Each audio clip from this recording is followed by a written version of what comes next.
nessa banca só sou eu, né? Tem mais alguém? Tá. Para você. Então a gente não vai embora 1h. Não. Vou fazer uma apresentação um pouco mais... E eu falo mais rápido. longa. Vocês viram que 10 minutos eu falo tudo que eu preciso falar, Não, né? você fez tudo muito certo, desde o tempo. Pessoal, então é isso aí. Todo mundo estava aqui. Boa noite para quem chegou. A gente está nessa sessão de bancas aqui, dessa maneira sui generis, né? Que engraçado, né? A gente vai se adaptando, né? O ser humano é uma praga, uma peste mesmo, né? Em março, abril, uma depressão desgraçada. Depois vai se adaptando, vai criando coisas, a gente começa a conseguir criar até numa situação adversa. Não vai criando, o ser humano é assim, né? Como o Sófocles diz, né? Não tem humanidade que... nenhuma situação teórica para a humanidade. A humanidade é terrível, né? O homem é imparável, né? Pode acontecer qualquer coisa que dá um jeito, né? E a gente está aqui agora nessa maneira, aqui, nesses quadrados aqui, empilhados aqui nessa sessão de TCCs. Queria agradecer ao André, um menino muito estudioso, desde o começo. Menino diferente porque tinha um interesse fora um pouco com o pé um pouco na orientalidade, talvez 2 pés lá. Talvez o normal dele seria oriental e ele está passeando no ocidental, muito mais do que no ocidental que o oriental, né? E ele se encantou com Schopenhauer, muito feliz, porque ele é um menino muito inteligente, talvez já tinha ouvido Schopenhauer, mas o curso que eu dei talvez possa ter ajudado muito ele escolher esse termo. E é isso aí, é muito feliz. Falei com a Bárbara, isso é muito satisfatório.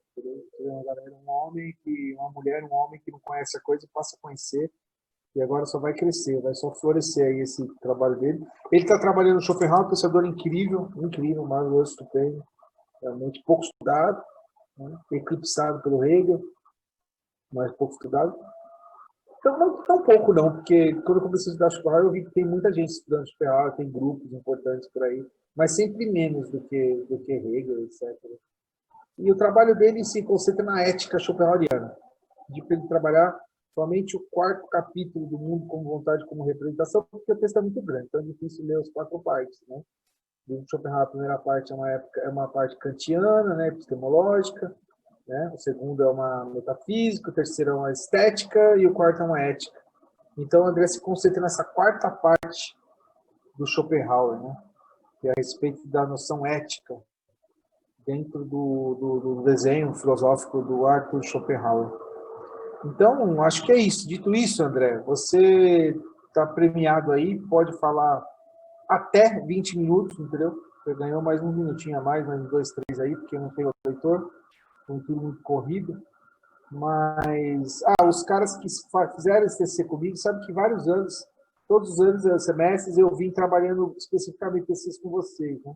Mas agora afunilou tudo no final do ano e eu não dei a atenção que eu vinha dando, né? E, então, todos esses caras que estão comigo na orientação, quando virar o ano, a gente vai sentar com calma e vamos transformar, vamos turbinar todos esses projetos, esses artigos, tá bom? Para tirar a gordura, limpar um pouco mais, para ficar melhor ainda, beleza? Então é isso, André, com você a palavra, 20 e 25, você tem até 10h40 no máximo para fazer, depois o Pascoal fala, 11 horas e termina. Beleza. O tempo está rolando, pode mandar. Vamos começar aqui então. Primeiramente, boa noite aí a todos, agradecer a todos vocês que estão aqui, que já estiveram aí na sala, os professores que não estão presentes, pelo percurso que foi a academia, né? A minha primeira formação aí foi de muito valor para mim e é um agradecimento muito sincero. Então, aí o meu trabalho vai começar aqui. Eu tentei dar mais espaço, como você falou, para as considerações sobre a ética, né? Mas eu acabei deixando isso as considerações do livro 4º mesmo, no terceiro e mais para o 3º e 4º capítulo. No primeiro capítulo eu comecei a dar uma base mesmo do que o autor propõe no livro, né, na obra de vida dele, que é O Mundo como Vontade e Representação. Então, o título é Considerações sobre a vontade de representação e suas influências nas ações humanas. Então, aqui na primeira parte 2, né, eu começo com a forma o sistema de pensamento de Schopenhauer mesmo, a forma que ele explica, que ele vai dar no livro, e como que ele vai tratar, como que ele vai colocar como um organismo, né, esse pensamento dele. Então, esse é a questão da filosofia para Schopenhauer, primeiramente, é perguntar não só da onde vêm as coisas, o porquê das coisas, mas essencialmente o que ele fala é perguntar o que do mundo. Então, o seu quê, né, a sua essência. Então, o mundo, de acordo com Schopenhauer, ele critica a filosofia ocidental, ele critica essa forma histórica de conhecer as coisas, de filosofar, baseado em conceitos e causas, né? E ele vai falar que não deveria ser campo da filosofia os acontecimentos que são vistos dentro de uma interação causal. Então, eu já explicito isso e mostro que o sistema de filosofia, como ele mesmo mostra na introdução, é de uma forma orgânica, ou seja, o todo do livro dele tem a ver com as pequenas partes, então não dá para entender o todo sem que você entenda as pequenas partes em si, e mesmo assim, com relação com isso, você entendendo as pequenas partes, você tem uma noção da filosofia completa base do autor, né, que ele quer passar como uma questão única. Então, ele não trata sobre diversas coisas, ele quer compor um sistema orgânico e fechado dentro de si mesmo.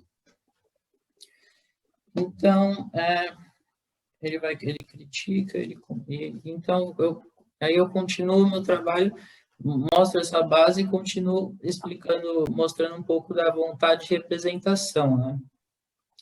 Ele começa, o primeiro capítulo do livro dele, ele começa com a frase, o mundo é minha representação, dizendo que a forma que o humano consegue lidar com o mundo é uma forma subjetiva já, né, a princípio, é a minha representação, e os conceitos que perpassam pela linguagem, pela minha mente, fazem parte da minha forma de representar, certo? Dos fenômenos causais do mundo imanente. E, ao oposto disso, tem a vontade, que é a essência própria do mundo. É o que subjaz essa representação, né? É uma força que compõe que é uma força movedora dos corpos, a vontade.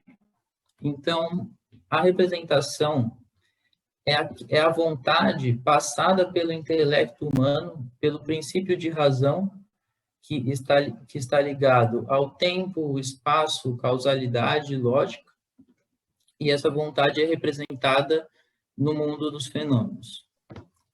Então, essa é mais ou menos o ponto inicial, né? Ele fala que o ponto inicial dessa sensação, entre essa sensação, essa vontade de representação, está o sujeito. O sujeito, ele tem um corpo que ele é, ao mesmo tempo que ele é ferido pelo mundo, ele é ferido e ele tem as afecções pelo mundo imanente. Então, espera aí, a vontade é a força movedora desse corpo, tá? Aí esse corpo é um corpo porque existe um sujeito que observa esse corpo. Então, a vontade... Então, o sujeito, ele está nesse entre. O sujeito, ele, ao mesmo tempo que ele sofre as consequências do mundo, a vontade sofre nele também. A vontade sente isso. Se ele sofre, se eu perco um braço, isso vai afetar todo o meu sistema, toda a minha vontade que quer alguma coisa no meu corpo. E, ao mesmo tempo, o sujeito é o que se move pela vontade. Então, isso é uma coexistência, uma ligação muito íntima. Ele está exatamente num nó ali, no meio, no entre. E aí eu falo que o sujeito está nesse entre, e aí eu vou continuar explicando melhor a vontade de representação na continuação do meu texto. A vontade, como ela está fora das condições de causa, tempo, ela não tem lógica, é limitada, é por isso que é vista como a metafísica da vontade, né, no Schopenhauer. Ela transpassa o mundo imanente.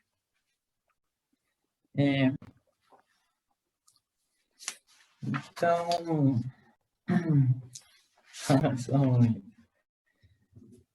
é nisso que a gente vai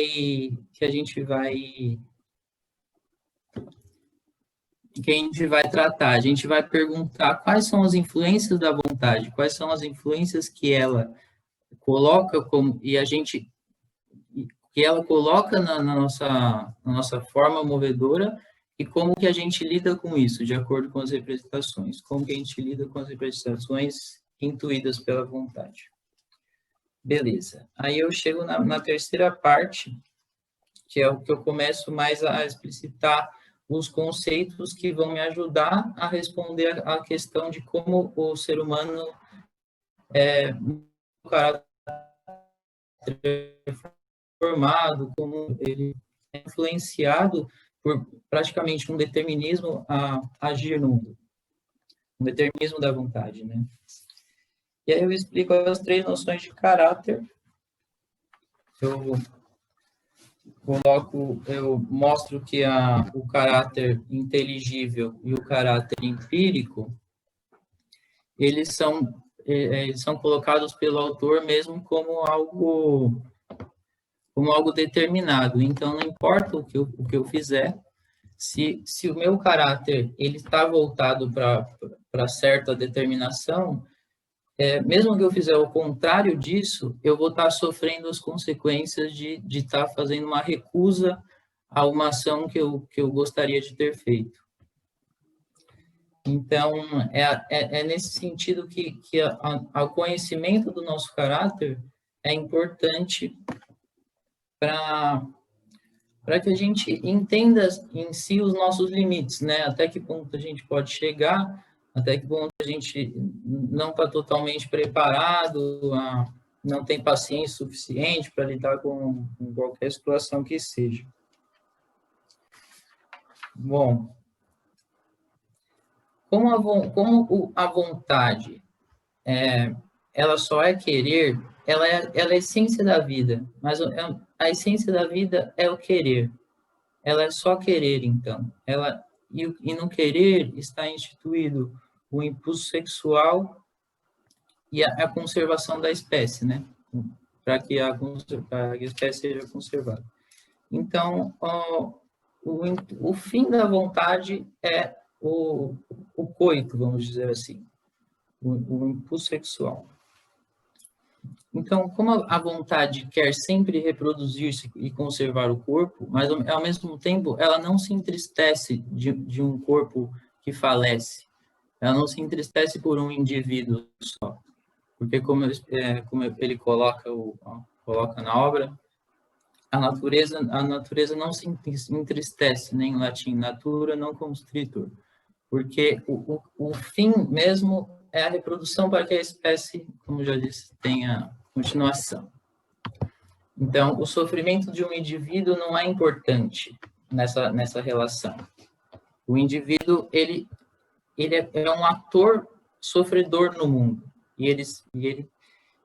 Mas ele tem escolhas, ele tem caminhos para, vamos dizer, evitar o sofrimento, ou sofrer um pouquinho menos, e satisfazer-se menos também. Então, aí, é assim... Aí eu falo também um pouco da morte, que para a vontade, a morte é o final de... Tá, encerrando aqui. Para a vontade, o temor final é a morte, então, para o princípio de razão, que é o nosso jeito de conhecer o mundo, a morte é um fim feroz, é um fim temível, mas ele busca meios para que a gente veja a morte de forma diferente, para que essa afirmação da vida não seja de forma que faça-nos temer a todos os sofrimentos dados pelo externo dela. Então, esses são os... Eu trato um pouco do conceito de justiça e injustiça para dizer que a justiça é o prenúncio da compaixão. Então, aquele que é justo, ele não afirma a sua vontade a ponto de afirmar os seus quereres e desejos e a ponto de chegar a satisfazer-se o tempo todo. Ele não afirma a sua vontade a ponto de encarcerar o outro, a ponto de delimitar a vontade do outro. Então, a gente percebe uma certa, até um prenúncio também da alteridade aí, né? Que ele coloca que o justo, ele consegue enxergar o outro, e ele não se opõe a atrapalhar a vida do outro, né? E aí, esse é o prenúncio. A justiça, então, em um grau maior, é o prenúncio da compaixão, que é um dos fins, um dos questões finais, né, que o Schopenhauer conclui a obra dele. Então, esses são as escolhas possíveis, serão apresentadas agora. Uma que eu coloco em uma parte bem pequena, que é pela arte, que ele fala no 3º capítulo, né? Então, uma das fugas do mundo como representação, é pela arte. E quem consegue fugir ou sair desse meio por um tempo é o gênio. Então, o gênio, ele observa na arte e consegue sair da situação de sujeito, meio que se tornando um só com o objeto de arte que ele tá observando, né? E aí ele consegue perceber as ideias ou perceber a própria vontade, a essência daquele objeto no sujeito. Mas isso ele coloca no 3º capítulo. A conclusão mesmo dele é feita no 4º capítulo, né? E aí ele vai falar da afirmação, que são os dois caminhos principais, a afirmação e a negação da vontade. A afirmação é a afirmação desse querer eterno, que vai levar a sofrimentos, sempre desejando mais e se decepcionando também. E a negação é uma recusa a esse querer mundano. Então, é um oposto disso. Ele vai recusar os seus desejos, tentar refrear cada vez mais os desejos e tentar cada vez mais ser pacientes às dores para que ele possa lidar melhor com a situação. E aí, acho que eu vou finalizando, já que eu já não sei, já passei o tempo. Eu finalizo com essa citação, que seria meio que a resposta das respostas da minha questão, né? Que, sim, se leva a caminhos distintos a cada escolha do indivíduo. Então, ele fala que, sim, essa escolha da ascese, da negação e da compaixão, ela leva o sujeito a suportar os danos e sofrimentos com a paciência inesgotável e o ânimo brando, paga o mal com o bom, sem ostentação, e de modo algum permite ao fogo da cólera e da cobiça acenderem-se novamente em si. Se ao fim advém a morte, que extingue essa aparência da vontade, cuja essência aqui há muito expirou pela livre negação de si mesma, exceto no fraco resto que aparece na vitalidade do corpo. Então, essa morte é muito bem-vinda e alegremente recebida como a redenção esperada. É isso aí. Finalizando.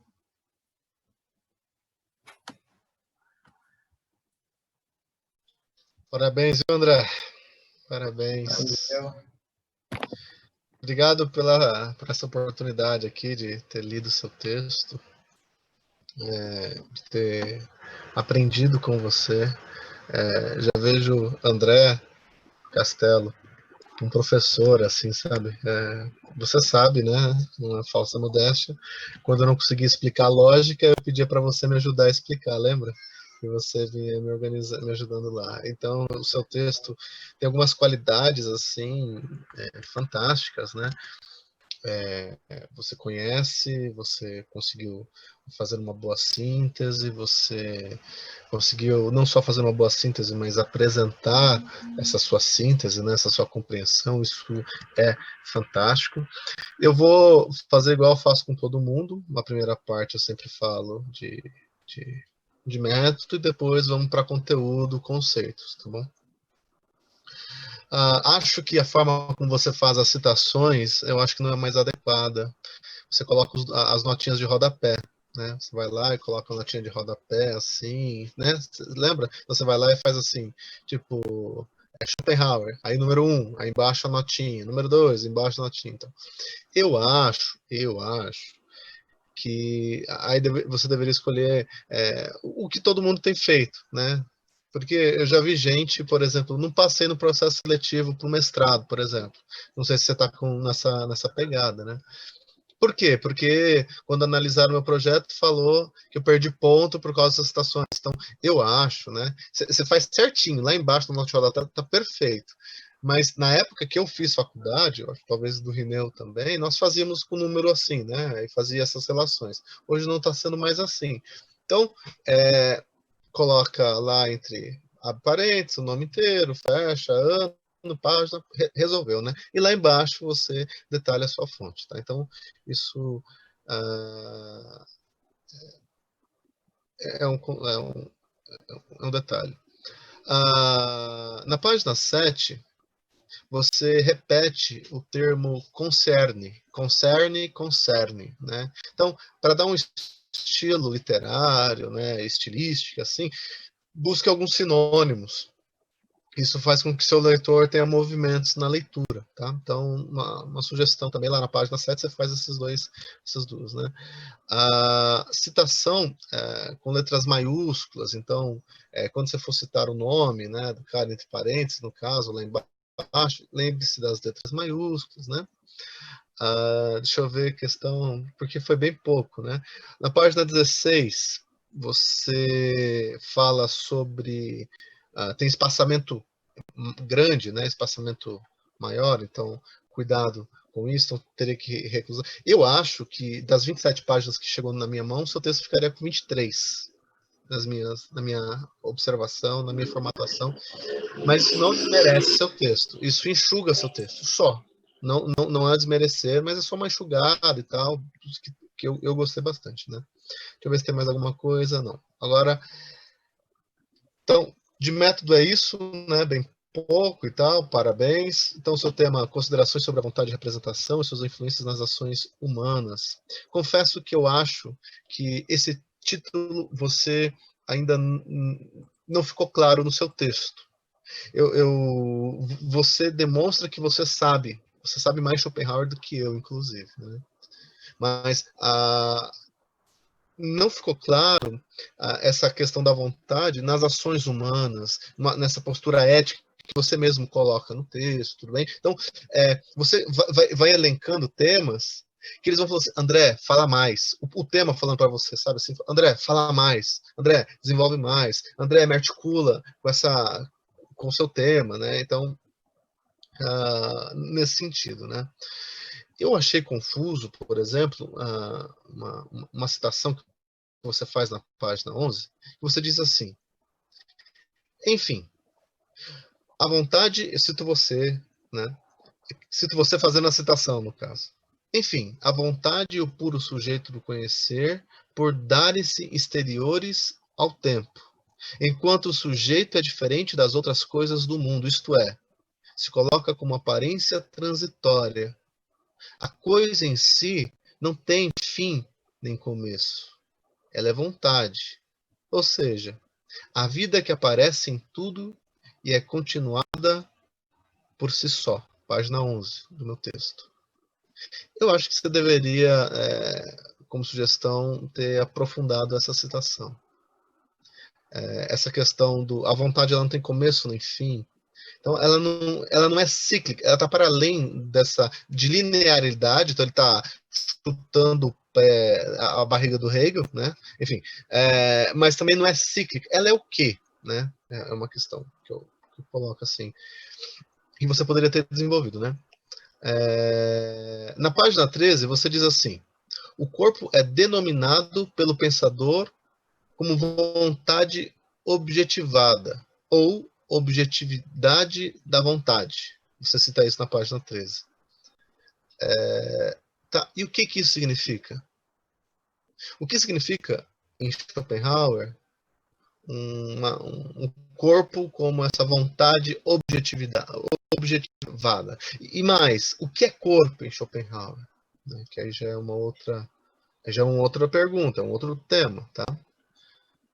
Eu achei essa frase fantástica e senti por você não ter explorado muito mais ela, né? Acho que está na página 16, eu acho.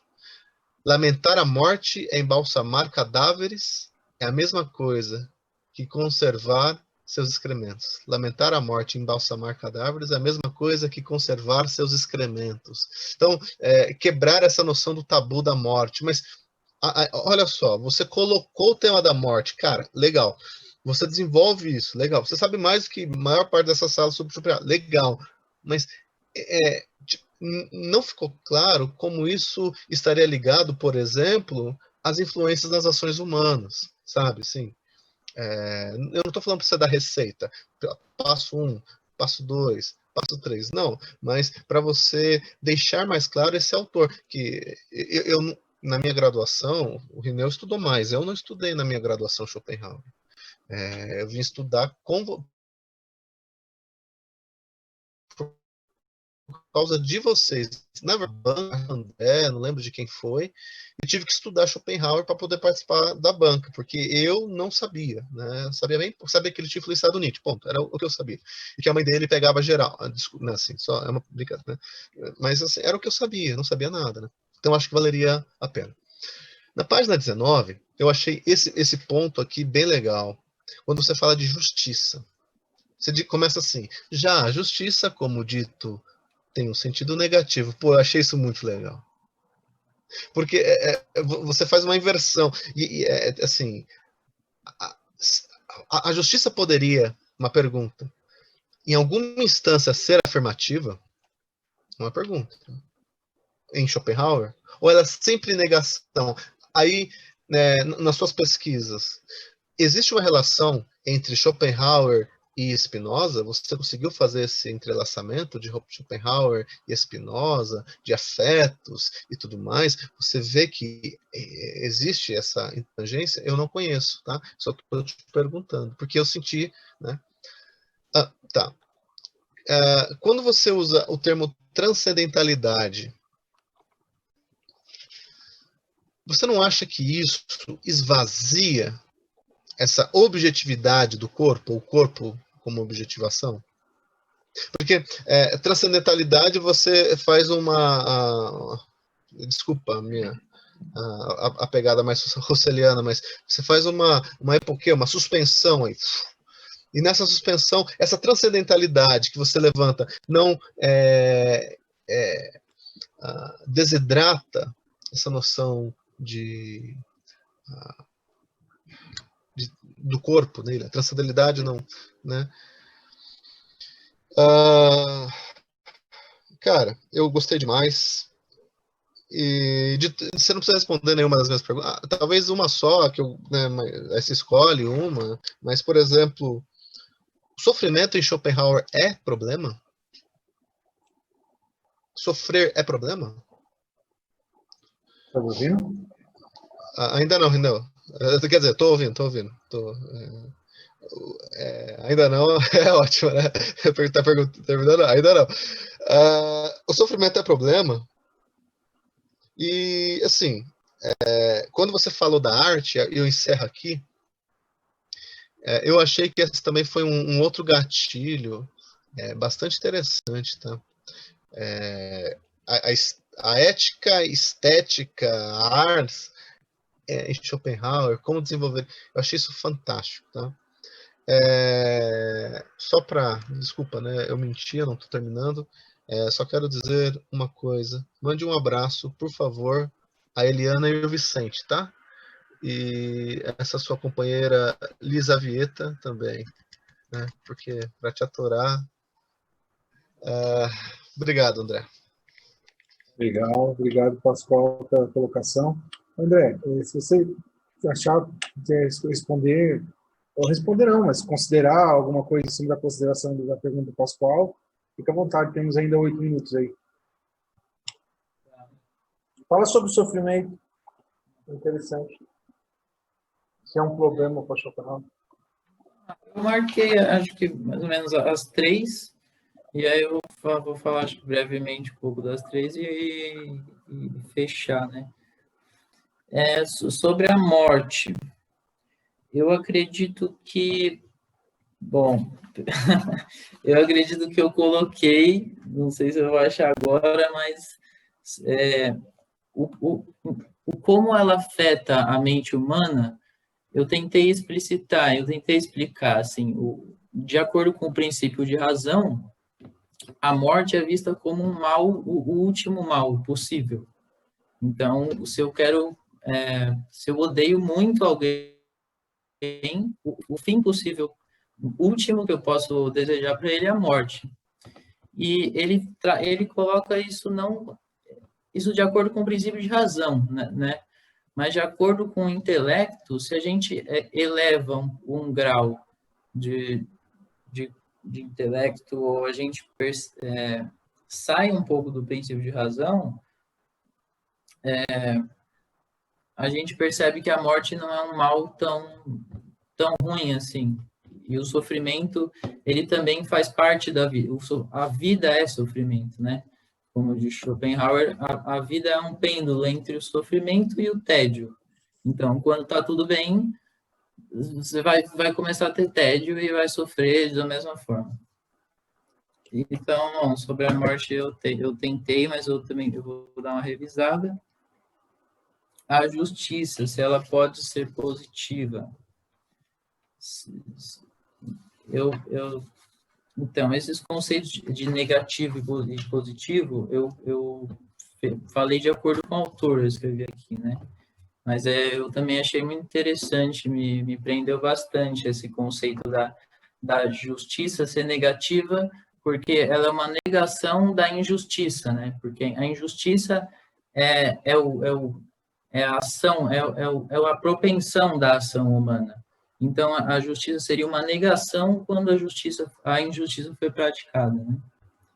Mas ela pode ser, sim, positiva quando ela alcança o último grau dela mais elevado, que seria esse prenúncio que eu falei da compaixão, onde eu não preciso de nenhum interesse mais para ser justo. Eu apenas assim, sigo as coisas, vamos dizer, o Dharma, né? É um conceito hindu, as coisas como devem ser. E a transcendência não diminui o corpo. Se ela não diminui o corpo. Eu creio que sim. Eu creio que sim, porque elas tendem a... O corpo tende a ser afetado, né, o tempo todo a essas representações externas. Então, eu creio que a transcendência seria essa transcendência do princípio de razão mesmo, é uma transcendência do tempo e espaço. Então, o corpo ele não consegue estar ligado ele não consegue ver a vontade plenamente. Então, ele sempre tem uma visão deturpada de tudo. E talvez se ele transcendesse, ele seria mais aumentado de alguma forma, não sei, mais aumentado é difícil, né? Mas é isso aí. Eu consegui. Legal, André. Obrigado.